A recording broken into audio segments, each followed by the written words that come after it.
그들이 부차에 들어섰을 때 우크라이나 전쟁을 규정짓게 될 공포의 서막을 알렸습니다.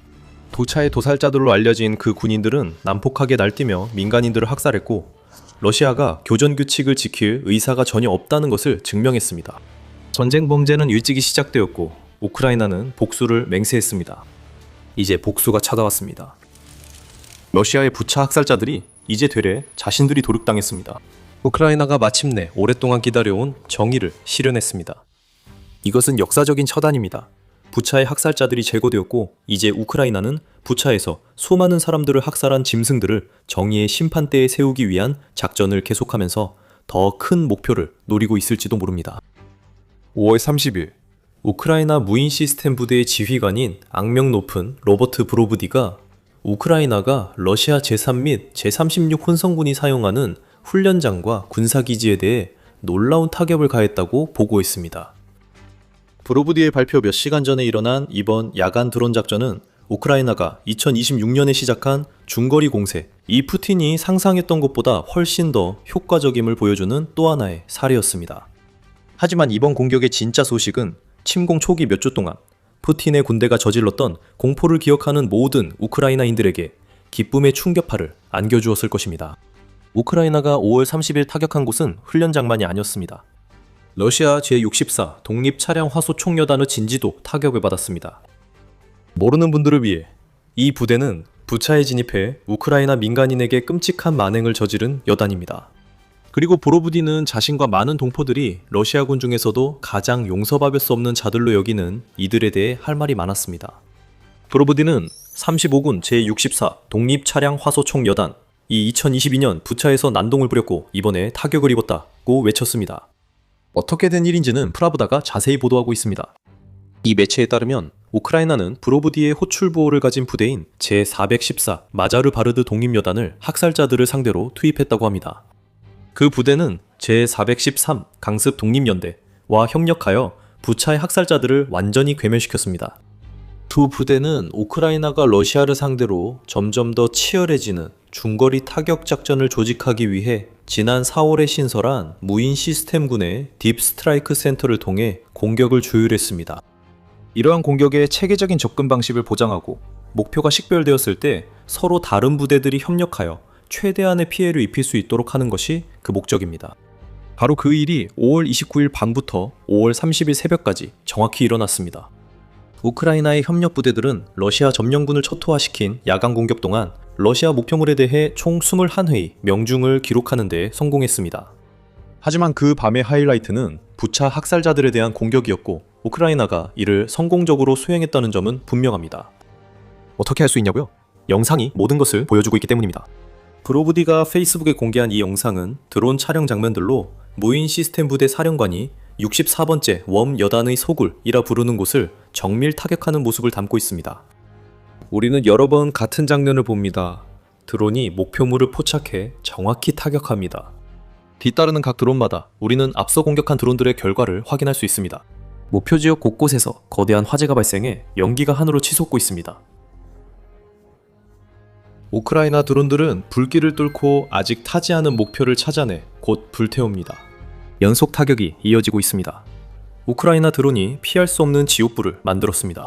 솔직히 부차 학살자들에게 더 나은 정의는 없을 겁니다. 그들은 자신이 만든 공포를 즐겼습니다.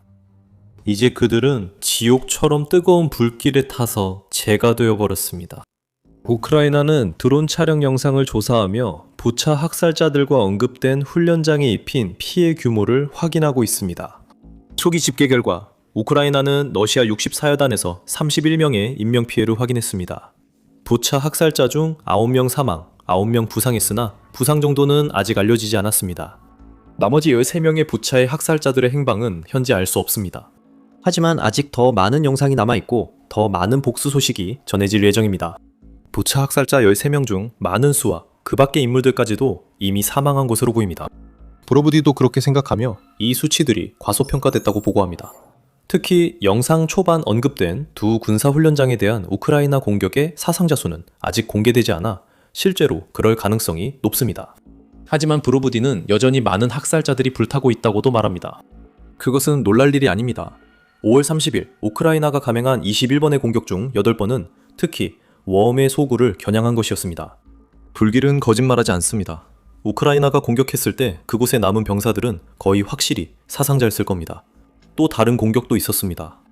우크라이나가 러시아 제3군을 공격해 루안스크의 프리오키즈 반카 훈련장이 타격을 받았다고 프라우다가 전했습니다. 이 훈련장은 전선에서 약 70km 떨어져 있습니다. 부차의 도살자들이 사용하던 36군 훈련장은 점령된 자포리자의 위치에 있으며 전선에서 약 100km 떨어져 있습니다. 우크라이나는 점령된 도네츠크, 예나키예프카 마을의 가스 저장 시설도 타격했습니다.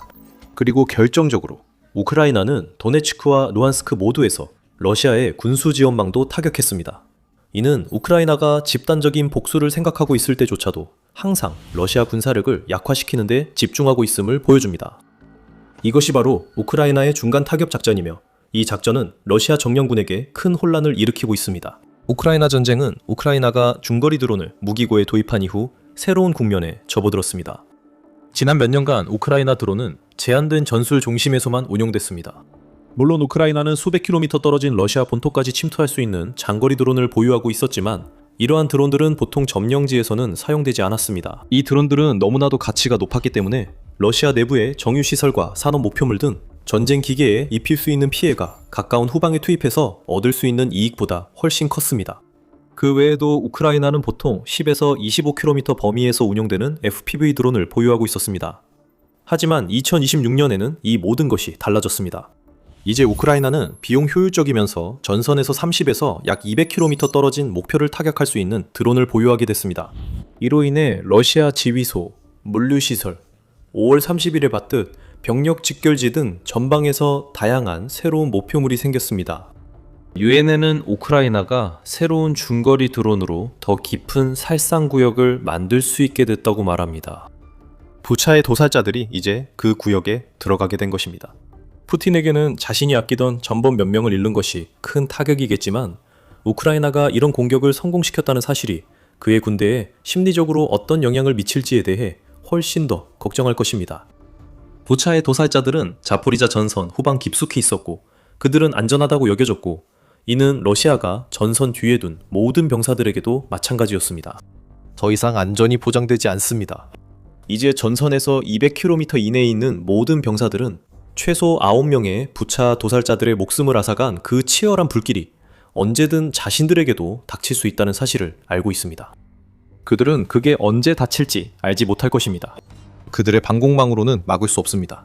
점령지 어디에 푸틴의 앞잡이들이 있든 우크라이나가 타격할 수 있다는 걸 알게 될 것입니다.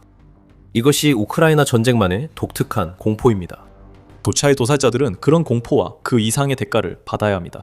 그들은 자신들의 이름을 딴 부차를 휩쓸며 현대전에서는 볼 수 없는 끔찍한 공포를 자행했습니다. 이런 공포 때문에 5월 30일 우크라이나의 복수 공격이 매우 중요합니다. 우크라이나는 기다리고 수색해 마침내 학살자들을 찾아 정의를 실현했습니다. 하지만 정확히 무엇에 대한 걸까요? 우리는 부차 학살자들의 운명을 몇 번 암시했지만 곧 그들의 끔찍한 행동이 드러날 것입니다. 하지만 그 전에 여러분은 지금 더 밀리터리 쇼를 시청하고 계십니다. 아직 구독하지 않으셨다면 지금이 바로 구독 버튼을 누르기에 완벽한 순간입니다. 이렇게 흥미로운 영상을 더 많이 만나보실 수 있습니다. 2022년 3월 4일 푸틴의 이른바 특별 군사작전 초기 몇 주 동안 키이우로 진격하려던 러시아군이 부차 마을에 도착했습니다. 전략적으로 그 마을은 러시아 계획대로 침공이 진행됐다면 매우 중요했을 것입니다. 키이우 북서쪽 약 30km 떨어진 부차는 러시아군이 우크라이나 수도로 진입하는 경로가 됐을 수 있습니다. 2022년 3월 4일부터 3월 31일까지 부차는 점령당했습니다. 그리고 2022년 4월 초 우크라이나가 러시아의 초기 침공군을 밀어내면서 러시아 군인들은 철수했습니다. 4월 2 되자 부차 도살자들의 끔찍한 만행이 드러나기 시작했습니다. 휴먼 라이츠 워치 연구원들은 일주일간 마을에 머물며 조사 결과를 기록했습니다. 수십 명의 민간인이 불법적으로 즉결 처형된 광범위한 증거와 고문, 강제 실종, 그리고 기타 전쟁 범죄의 증거도 발견되었습니다. 부차의 모든 곳이 범죄 현장이 되어 죽음이 어디에나 깔린 듯 했습니다. 그 당시 연구원 중 한 명인 리처드 위어는 부차를 점령한 러시아군이 민간인의 생명과 전쟁법의 가장 기본적인 원칙을 경멸하고 무시했다는 증거가 있다고 말했습니다. 그 후 얼마 지나지 않아 그 숫자들이 부차에서 벌어진 일의 진정한 규모를 드러냈습니다. 부차 지역의 수석 검사인 루슬란 크라브첸코는 러시아군이 철수한 후 자신의 마을에서 278구의 시신이 발견됐다고 휴먼 라이츠 워치에 밝혔습니다. 그 시신들 중 군인은 거의 없었습니다. 사망자 대부분이 민간인이었으며 크라브첸코는 4월 15일 발표 후 더 많은 시신 발견을 예상했습니다. PBS 프론트라인 등 여러 보도에 따르면 러시아가 해당 마을에서 정화 작전을 시도한 것으로 드러났습니다. 사망자 중 다수는 러시아 정보기관 명단에 있던 이들이었습니다. 자원봉사 전투원과 우크라이나 군을 도왔다는 의심을 받은 이들이 모두 표적이 됐습니다. 부차의 도살자들은 집집마다 돌아다니며 질문을 했습니다. 만약 누군가가 그들의 신문을 통과하지 못하면 그들은 고문을 당하기 위해 끌려갔고 많은 경우 처형당했습니다. 이 일은 군부대가 전쟁 중 통제를 잃은 게 아니라 치밀하게 계획된 것이었습니다. 러시아가 위협이라 여겼지만 실제로는 위협인지도 제대로 알지 못한 이들을 조직적으로 말살한 일이었습니다. 야블론스카야. 거리에는 부차에서 많은 참혹한 일이 있었습니다. 러시아의 만행이 끝날 무렵 그 거리에서만 거의 49의 시신이 쌓여 있었고 많은 희생자들이 그 거리의 평범한 사무실 건물에서 끔찍한 신문을 받았습니다. 수년 뒤인 2025년 6월 부차의 도살자들이 희생자들을 표적으로 삼는 장면이 담긴 영상이 공개됐습니다. 라디오 프리 유럽. 라디오 리버티가 공개한 영상에는 러시아 군인들이 거리를 휩쓸고 민간인들에게 소총을 겨누고 머리 뒤로 손을 얹은 채 끌려가는 장면이 담겨 있습니다. 러시아 군인들은 사람들을 발로 차며 우리가 보지 못하는 더 심각한 일들도 저지릅니다. 우리는 충분히 봅니다. 부차는 푸틴이 우크라이나에 가하려던 악의 상징이 되었고 큰 분노가 일어났습니다. 2022년 4월 말까지 우크라이나 검찰은 이미 부차 학살과 관련해 러시아를 상대로 첫 번째 기소를 했습니다. 러시아 군인 10명, 이 약탈, 고문, 살인 등 범죄로 기소되었습니다. 모두 64번째 독립기계화 소총여단 소속이었으며 이들은 5월 30일 우크라이나 드론과 아주 가까이에서 마주쳤습니다. 더 많은 혐의가 이어졌고 일부 경우에는 학살에 가담한 러시아 군인들이 양심의 가책을 느껴 자신의 범죄를 자백하기도 했습니다. 니콜라이 카투셰프라는 군인은 우크라이나 당국 조사에서 민간인 사격 이유를 명령을 받았다고 답했습니다. 검은 옷을 입은 사람은 모두 적으로 보고 검은 옷 남자를 보면 사격했습니다. 러시아가 제거 대상 명단을 가졌을 수 있지만 이 고백만으로도 누구든지 죽이라는 명령을 받은 부대가 있었음을 알 수 있습니다. 카자셰프는 잡혔지만 극소수 중 하나였습니다. 보도에 따르면 조사관들은 2022년 4월 말까지 러시아가 부차에 한 달간 머무는 동안 발생한 약 8,000건을 전쟁범죄 혐의 사건을 확인했습니다. 많은 이들이 제64 독립차량 화소총 여단 소속이었지만 우크라이나는 전통적인 방식으로 그 병사들을 법정에 세울 가능성이 거의 없다는 것을 알고 있었습니다. 푸틴은 병사 처벌 의사가 전혀 없었습니다. 여러 면이 훈장을 받았고 푸틴은 제64여단의 영웅심과 용기를 칭찬했습니다. 부차의 학살자들 대부분을 재판에 세울 가능성은 여전히 매우 낮습니다. 우크라이나는 자신들이 누구를 찾고 있는지 알고 있습니다. 우크라이나가 부차에서 범죄를 저지른 이들의 사진과 이름을 공개했습니다. 러시아는 푸틴을 포함한 전범들을 보호하고 있습니다. 그리고 최근까지 그 보호는 전범들을 전선 뒤 깊숙이 숨겨 우크라이나의 드론 공격을 받지 않도록 하는 방식이었습니다. 5월 30일 부차 학살자들은 모든 것을 바꿨습니다. 이제 이 고문자들과 살인자들은 어디에 있든 우크라이나의 분노에서 결코 안전하지 않다는 걸 알게 됐습니다. 법정을 통해 정의를 실현할 수 없다면 우크라이나는 스스로 문제를 해결하기로 결정했습니다. 5월 30일은 부차 학살자들에게 가장 인상적인 타격 중 하나였지만 유일하지는 않습니다. 우크라이나는 부차 학살에 가담한 모든 이들에게 정당한 복수를 실현하기 위해 꾸준히 노력하고 있습니다. 우크라이나의 과거 타격은 5월 30일을 본 것보다 규모가 훨씬 작았지만 학살자들을 제거하고 살아남은 자들에게 경고를 보내는데 모두 효과적이었습니다. 2025년 8월 말쯤 우크라이나는 점령된 루안스크에서 몸을 숨기려던 러시아 군인 6명을 공격해 부차의 학살자 3명을 제거했습니다. 이 공격으로 군인 3명이 사망했으며 6명 모두 3년 전 부차에서 저질러진 전쟁 범죄에 연루된 것으로 확인되었습니다. 이 공격은 타격보다 암살에 가까웠습니다. 6명이 숨고 있던 건물의 주차장에서 폭발이 일어나 3명이 사망했으며 이는 적진 후방에서 사보타주가 이루어졌음을 시사합니다.